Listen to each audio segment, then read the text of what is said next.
All right, welcome back, everybody. This is the second episode of Mad Hat Mondays. Today's guest is Mark Daniels. He is athletic director at Antilles School. He is treasurer for IAA and also the president of In the Zone. It's a sports organization. He does volleyball, basketball, I guess whatever sports he wants to expand to. He will touch on. Mark, so let's get started. I'll start with the first question.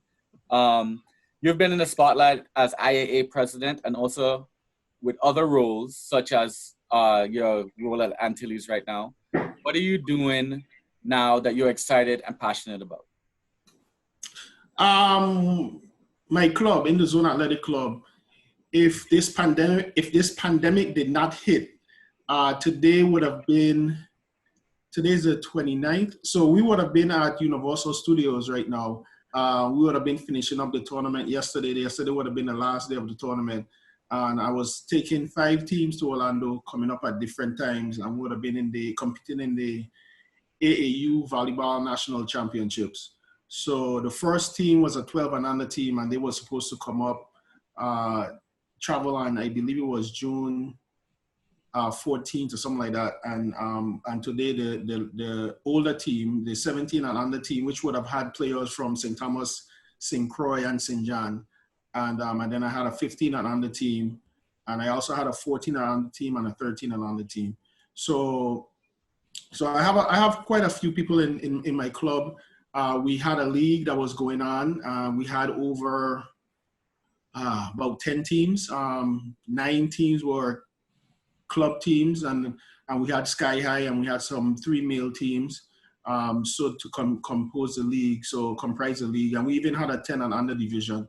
So right now my passion is really trying to figure out ways to keep our young people active, especially the ones in the club, and keep them moving forward, so that we can be able to give them the training and that they would need if they want to pursue athletic scholarship on the scholastic level. I know with the pandemic, it's kind of caused a lull in sports. What are some other ways that it affected your seasons overall, both as a coach and as an athletic director? Well, it basically shut down everything. So one of the things I'm disappointed about is our basketball team, our JV basketball girls team. We had a pretty good team at Antilles this year, and we didn't get an opportunity to compete for the championship. We played Charlotte Mali for the our first game of the year, and we lost, I think, by 10. And I one of my best players wasn't available to play. She was hurt. So since that game, we played BCB, we played some other schools, and we were getting a lot better. And so I wanted to see what would have happened if we played Charlotte Mali again. But and that basically happened. The pandemic shut everything down. Basically, 2 weeks before the the championship playoffs. For my club, it basically stopped the league. So I'm kind of like halfway in between. We got halfway through the season, and we are on an extended halftime, is what I call it.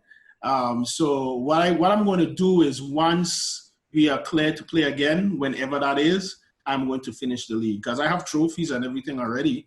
So I'm going to finish the league whenever we get clearance to go back and do it, and then I'm gonna revive trying to get the teams together again, and hopefully we'll be able, the trip that we missed this year, hopefully we'll be able to do it next year.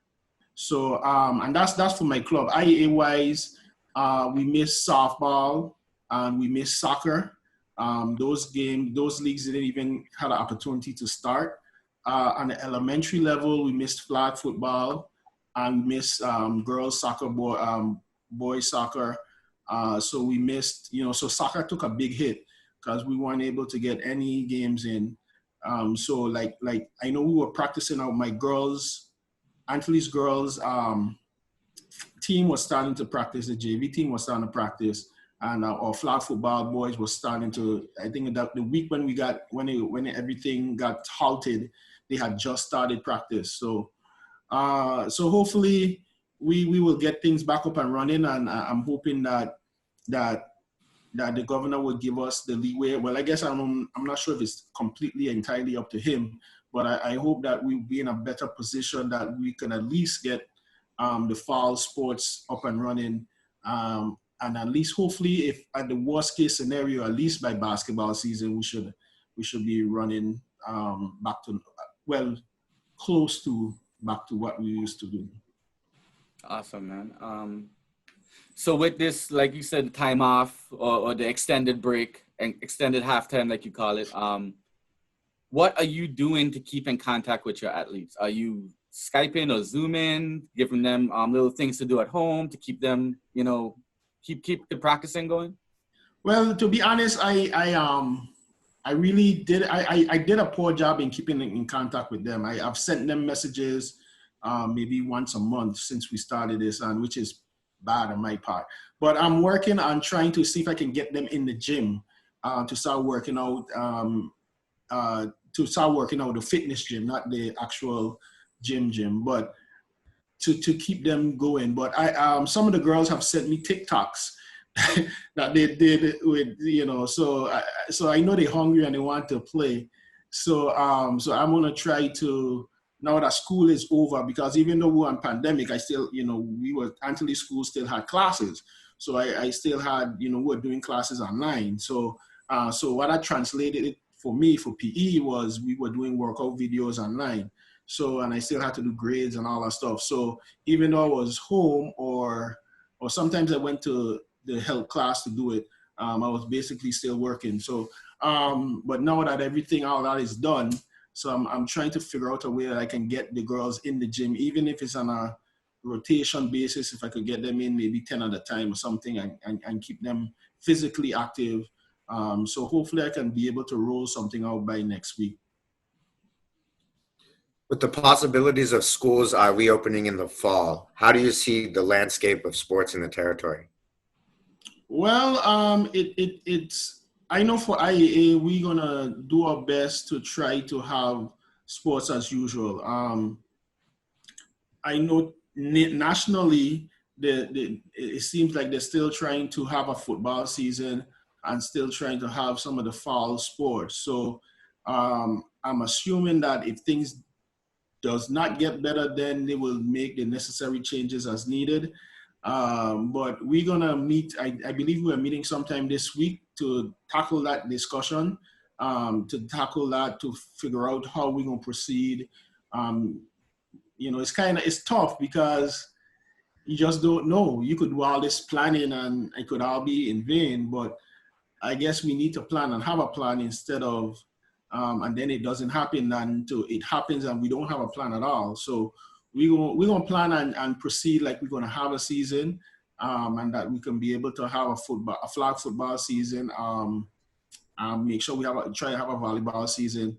As you know, tackle football is run by the government, Department of Education.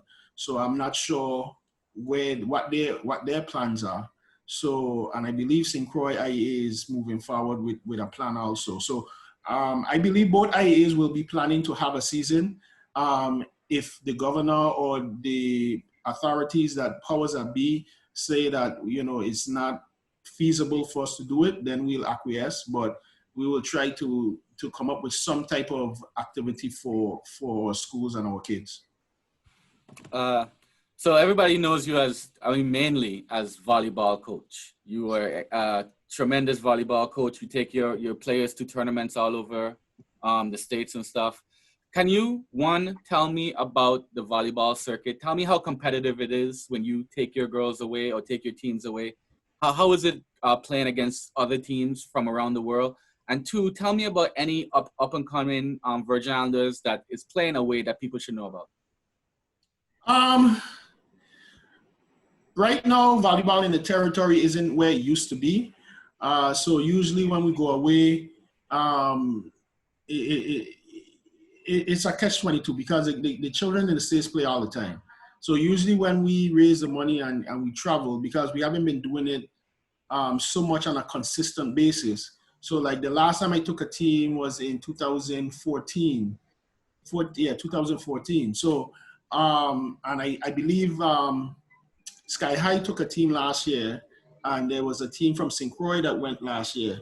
But the key is to try to do it on an annual basis. So normally when we go the first time and it's a first experience for these young ladies, they are basically in shock. So when they go and they see, and we walk into the Orange Convention Center and there's 100 courts under one roof and all you can see is volleyball and nets from as far as you can see, they just, it's almost like a learning experience for them.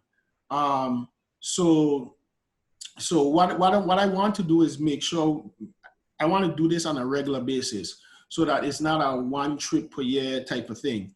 So when they go and they see, and then when we come back, I know they're going to train different. All the mindset to the game is going to be different, because once you're here and you see, all you see is what's here, you feel that you have arrived. But once you go away and you see that, and you realize that, hey, there's other kids out there that's working just as hard and better. And so if I want to compete, I need to up my game. So that's why it was important for me to, because usually when we will go with like the older set, like a 17 and under team, 18 and under team. But this year I really wanted to carry my 13 and under, my 14 and under team so that they could get a taste from a younger age, and then let them progress. And as we keep going, we'll be more competitive. So right now we're not too competitive, and it depends because I moved away in 2015 and I went to some of the high school games in the area where I was at, and the teams weren't really that competitive. If we had taken Central, Southern Mali, Antilles and took them up there to play in tournaments up there, we would have done pretty well. Of course, the club level in the States is different than high school. So the club level is serious business. So of course the club teams are a lot better than the school teams. So to answer your question, the team from St. Croix last year did well, and I think they were 13 and under team, and they did better than teams that usually go up and compete. So this year they were going again as on the 14 and under division. So this year with my 5 teams going up, it would have been, my older team would have probably been competitive. We had some talent on that team. And my 13 and under team, we have size and height. We have some good players on that team, but they're young. And I don't know how they would have responded to that type of competition. The 17 and under team now, I had young ladies that represented us in Jamaica on that team. I had young ladies that went to, I believe it was Martinique. So they were battle tested already. So I believe we would have done better than we usually would have done. Teams from here, we usually would have done. And I think now with the concentrated effort of getting volleyball back to that high level, I think in time we will be able to compete with the teams in the States once we stay consistent and once we start them from a younger age and bring them up. Back in the day, we used to have, if you were a volleyball player, you played all the time because you had school league, you had the power league, and then you had summer league. So, 10 out of the 12 months, you had an opportunity to play volleyball. Right now, it's really just a school league. So that's a big drop off. So part of my plan is to try to give these kids opportunities to play in the power during the winter months and play during the summer months so that they could keep the game up and keep them playing so that when we go away, it'll be a better representation. But our kids, the one thing that we have is our kids are natural athletes. We have a lot of natural athletes. We just have to teach them the game. We got to get them in shape and teach them the mental part of athletics. A lot of kids sometimes aren't mentally tough. So we have to ingrain that in our training and get them to that place to understand that, hey, you have the ability and you could play, and you have to play with confidence in everything that you do. With these travel opportunities that you provide, how does this lead to exposure for VI athletes to colleges and the next level of volleyball? Well, this is my plan. I told the parents I had the meeting, the tournament to Orlando is an AAU tournament to me, that's purely for you to go and experience volleyball on the next level. Now, from that, we're going to pick elite teams. And the ones that make my elite team program, we will travel more often. So there's a tournament in DC I think it's President's Day weekend.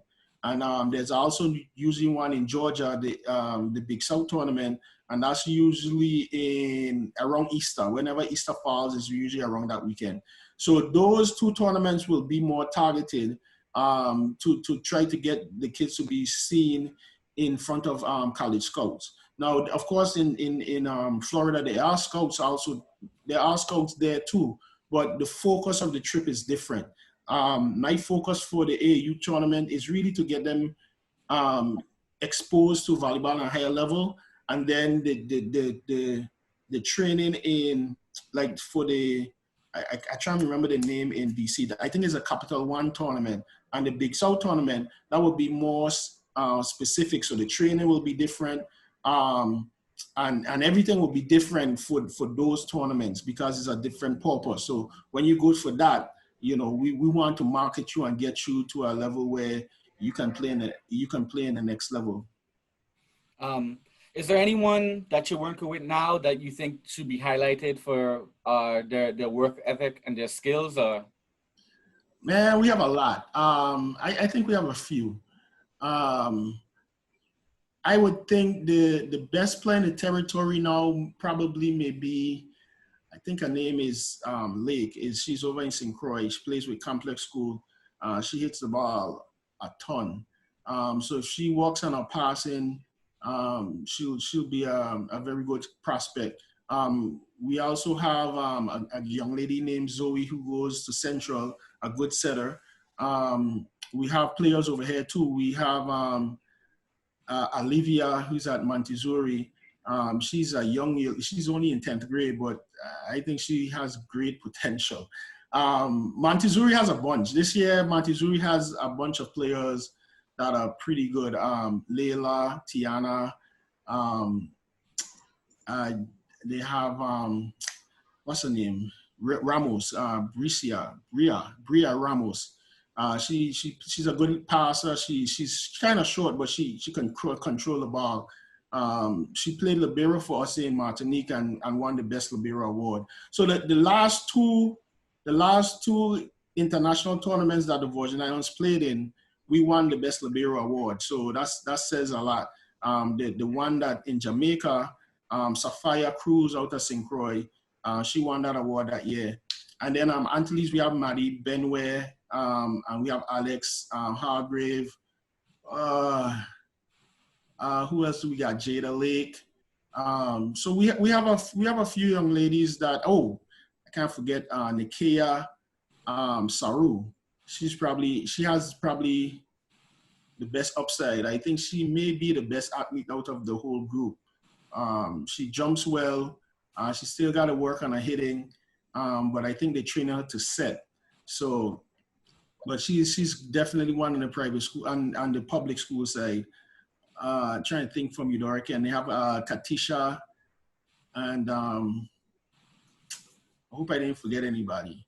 But we have some up and coming, and the key is to just make sure we get in the gym and keep them playing and keep them working and keep them active. And if we could put the program together, our kids will excel.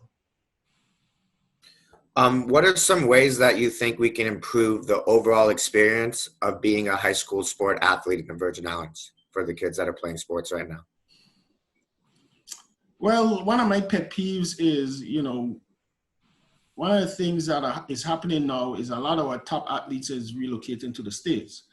And part of the reason is the programs in the States, I mean, let's be honest, they're better. But that doesn't mean that we can't provide a high quality program or programs down here. Usually the challenges are when it comes to organizing sports in the IEA and stuff like that. Usually we have a hard time, when we have meetings and stuff, getting schools to commit. And so then we have delays in schedules coming out and all that stuff. Basketball, usually a challenge with basketball is we have limited refs. So we have challenges that we have to figure out how to face and how to address.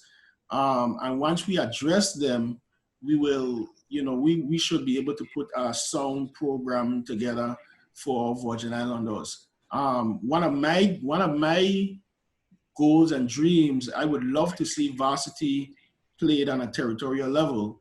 I don't know if it will ever happen, but that's something I think would benefit all our kids in St. Croix and in St. Thomas if we could have regular season games between Central and Charlotte Amalie, Complex and Eudora Ken, if they could be regular season games, if we could figure it out. And I think we can.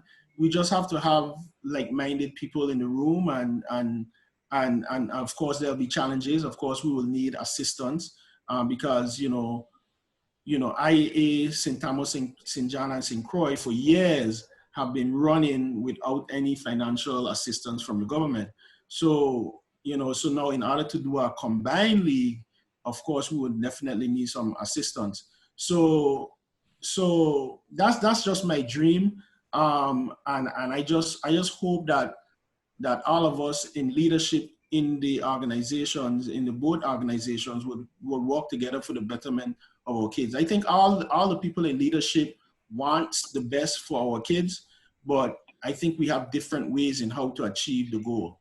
So so once we could put everything together, and keep the goal in mind that we want a better product for our kids, we can figure it out. I have a quick follow-up about something you said. With the referee situation in basketball, I know there was like an instructional course recently offered to people through FIBA. What's the importance of those type of things for other roles in sports, like referees and coaches for the high school level, like education at a point where they can actually help in the community? Okay, well, I wasn't aware of that training. Well, one of the things we have to understand, because part of the biggest problem with sports in the territory is that people don't understand the rules. So there's a difference between international play and scholastic play. In IAA, we are training our students for the next level. The next natural step for us is college. So so all our rules and stuff, we are governed under the National High School Federation rules. And that's different from in most sports than international. So now when you have federations and all that stuff, their goal is to create or to produce teams that will represent our country in international play. So their goal ain't necessarily college, their goal is international. And it's a distinctive, it's two distinctive goals and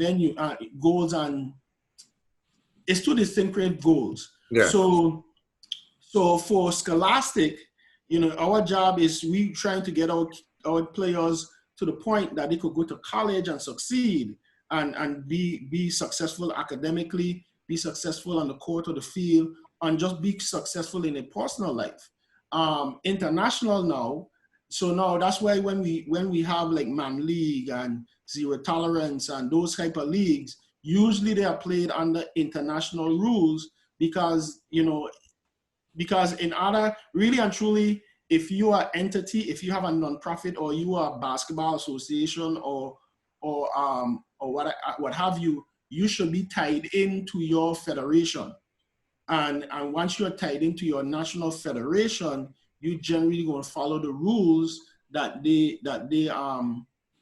put forth for your league. That's how it's supposed to run. Because there's countries that if you do a league and you don't tell the federation, there's sanctions and fines for those individuals. So if somebody just runs a league and say somebody just run a basketball league and they don't tell the federation or they don't align with the federation, technically the federation can say, well, anybody that plays in that league cannot represent us in an international tournament.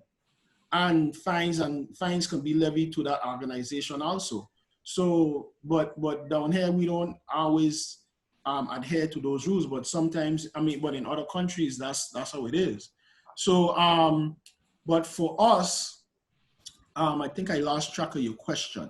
But for us, we have to, we just have to do what's best for our children in terms of getting them athletically trained properly, academically trained properly, and everything that they need to be successful. And then these individuals, these players can play for both. They can play international and they can play scholastic, because usually that's what happens. Our international teams would probably go and pick a college player to represent us than somebody that may not have made it into college. So we have to work together in order to achieve our individual goals. I believe what makes you such a great coach, in terms, I guess, sticking to volleyball, what makes you a great coach is you focus on fundamentals. It's great to have a person who has natural skill, but it's great to teach them the fundamentals and how to start from the bottom up. Mm-hmm. Why do you think that kind of approach is important? And do you think that our coaches, other coaches in this field are doing the same thing? Well, this is why I try to tell people. I think, and thank you for the accolades, but I think what makes me a decent coach is I've had the experience in my personal career of being on top of the mountain and on the bottom of the hill. So I played football when I was a Charlotte Mali. I played my 3 years. My 11th grade year was my best year by far.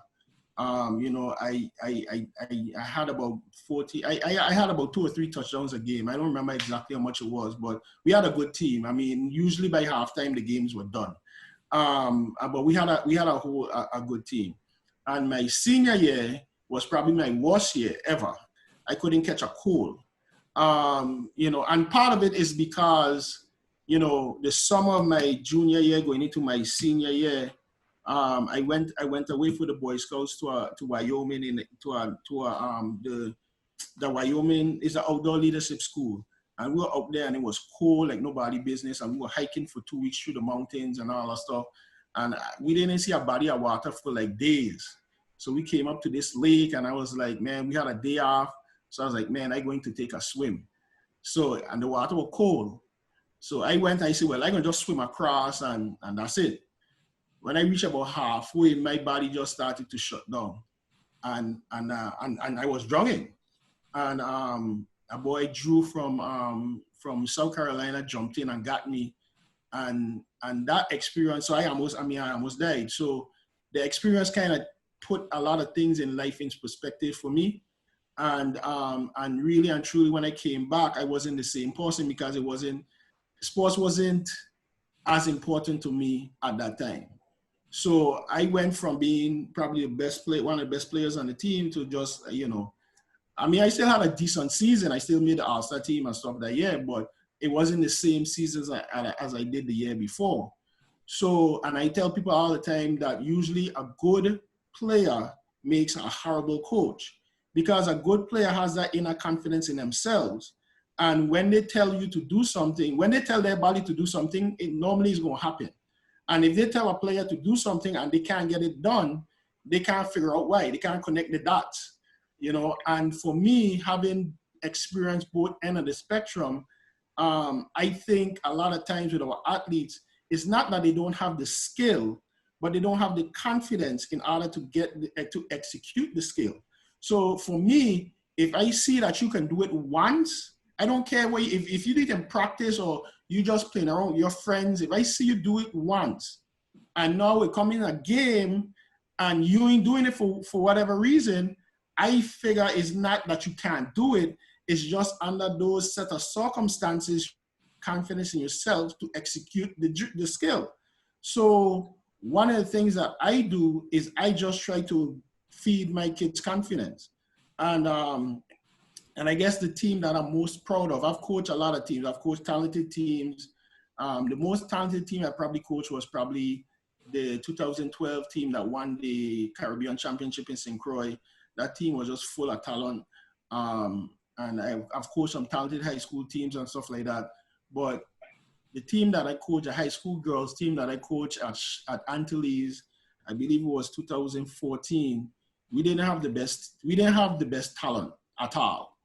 Udorican had better talent than us. Udorican probably had the best player in the territory with Nicoya and Ashana, and Charlotte Mali had Amani and Ishe and all that stuff, all those players. And we had Kiana and we had some other players, but they were basically role players. And we won the league because those girls learned to believe in themselves and believe in each other. And I would do drills in practice, knowing that they couldn't execute the drill to start, but by the end of the season, those girls were hitting from backcourt. They were doing the things that they needed to do to win. And, and we just walked on the fundamentals. We made sure we could pass the ball. I made sure we could serve. And that team really came together. And if you look at the team, you wouldn't think they would beat anybody. But because we played so well together, they shocked even me. Because I told them to start the season, I said, well, we have a young team, because I think we have like one senior on the team. I said, we have a young team, and if we win the league this year, we could win it for the next 3-4 years.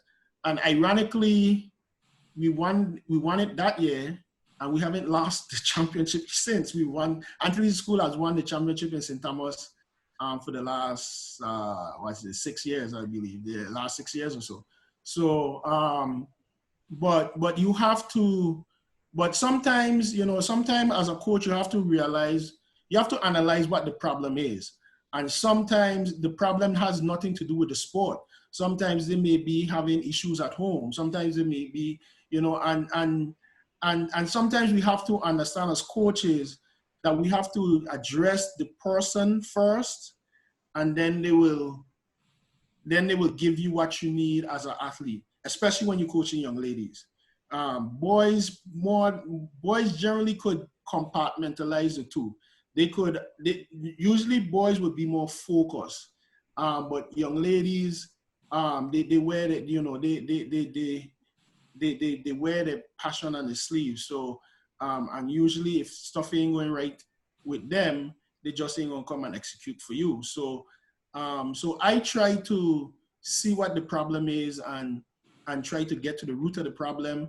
And then I just try to give them confidence from day one of practice. I say, look, I told them certain things I don't want to happen. We're not bumping the ball over the net. I don't care what you have to do. We spiking the ball over the net. And so eventually they got that idea and they understood that, because I tell them all the time, you bump the ball over the net, they're going to spike it back at us. So if you're in a fight, you would want to punch first. You don't want to be taking no blows. So you try, and I don't care if you hit it and they go out. I don't care, because eventually you're going to put it on the court. So you have to fail to succeed, and that's what people don't realize. So I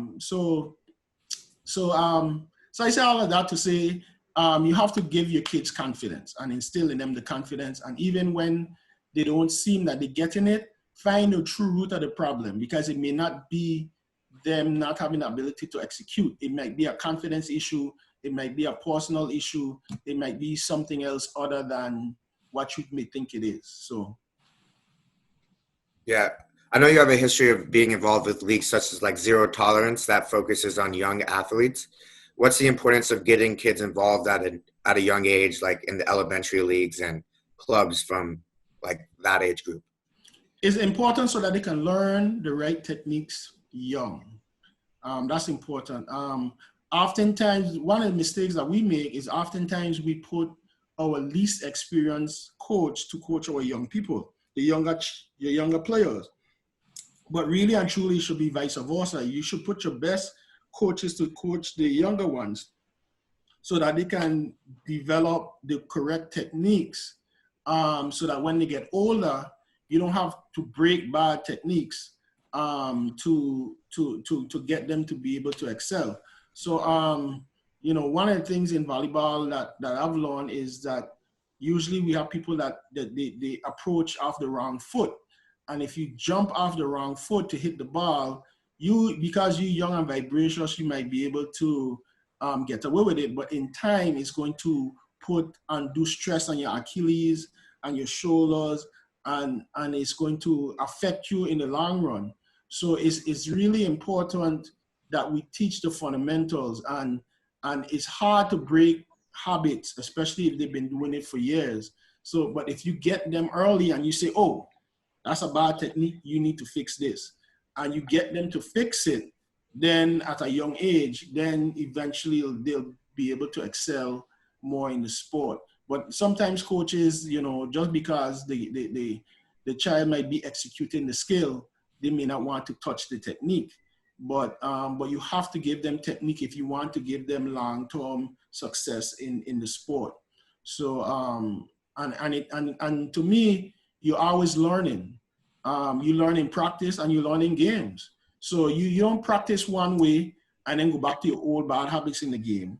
No, you practice the right way in practice in games. Even if you may mess up in games, you still have to keep at it the correct way, and eventually those mistakes wouldn't happen and you'll be able to be successful on a more consistent basis. Awesome. Is there anything else you want to add, Mark? Well, I just want sports in the Virgin Islands to, we have a lot of talent in the Virgin Islands, player-wise, coach-wise, administrative-wise. Our problem, as far as I see, is we don't work together enough on behalf of our children. So we fight too much amongst ourselves, and to me, it makes no sense. We are a small community, so by virtue of being a small community, we should work together in order on the behalf of our children, because I think we lose factor the sight. We lose sight of the final output. It takes the parent, the coach, and the referee working together on behalf of that child. And if we keep this divisive things where the coach is arguing with the referee, the parent arguing with the coach, then all the child knows is divisiveness. And whoever can bark the loudest or could intimidate who the most, or whoever is most ignorant, is the one who wins. And then where does that leave the child?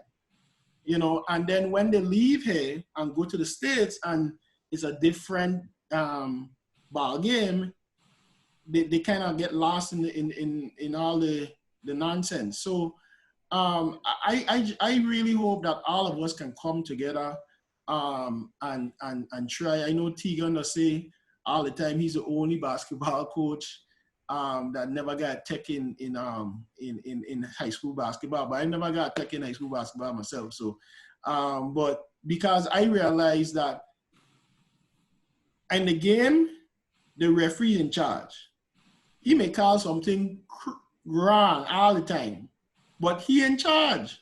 And how do you expect your players to submit to your authority if you as a coach don't submit to the referee's authority? If the player seeing you constantly disrespecting the referee, what will stop the player from disrespecting you? And you see, even though the referee has authority in the game, there is things that a school or coach can do in order to if you want to say check a referee. If something happened and it's blatant, you could file a complaint as a school, as a coach, to address certain situations to make the situation better. But a lot of times our coaches focus on the referee instead of focusing on their kids' skills. And to me, you just let everybody do that. And I tell the players, I say, in this whole scenario, you have the easiest job. All you gotta do is play. You don't really gotta think too much, just play. The coach's job is to think and strategize and all that stuff. The referee job is to referee. And refereeing isn't easy, and especially when we have these games, these high, because the kids are athletic. And some of our referees are, older guys, and they're keeping up, and it's only two of them, for the most part for basketball. So, and even when there's three, it's still, people still have issues. But the thing about it is, is everybody makes mistakes in this process. Now, the only mistakes that gets highlighted are the referees, because for some reason, referees ain't supposed to make mistakes. Referees human. And if you go to, and then especially too, if you go to tournaments, when your team come and play one game and then they come and play at 9 o'clock and then they gotta come back and play at 8 o'clock, the referee don't do 3-4 games for the day. So you don't think they'll get tired? So, so I just think that we all have to, if everybody does their role and everybody does their job, we'll end up with a better product at the end of the day. And I think what we have to understand is we are doing what we are doing for the children. If it wasn't any children, ain't gonna referee, no coach, we ain't gonna no game, because we're doing it for the children. So we have to keep that in mind. And we can do better by our children if we just keep them in focus. And I just, and I am excited because, like, for my club, I have so many young kids that have so much potential. My 13 under team, most of those girls are like 5, 6 already, and they're like 13, 14 years old. So they get some growing to do too still. So the potential is really through the roof. So my job is just to make sure that I could keep them active and keep them focused, so that they could be able to, use their talents, if nothing else, to get an education. So I try to tell the kids, if you have a talent, if you're a volleyball player or basketball player, whatever, if nothing else, use your talents to get you to school, get your education, and then hopefully it will lead to something more for you as an individual. Fantastic. Thank you, Mark. Thank you for taking time out and sharing this knowledge with us and everybody else. And I guess we'll see everybody next time. All right, thanks. All right. Thanks for the opportunity.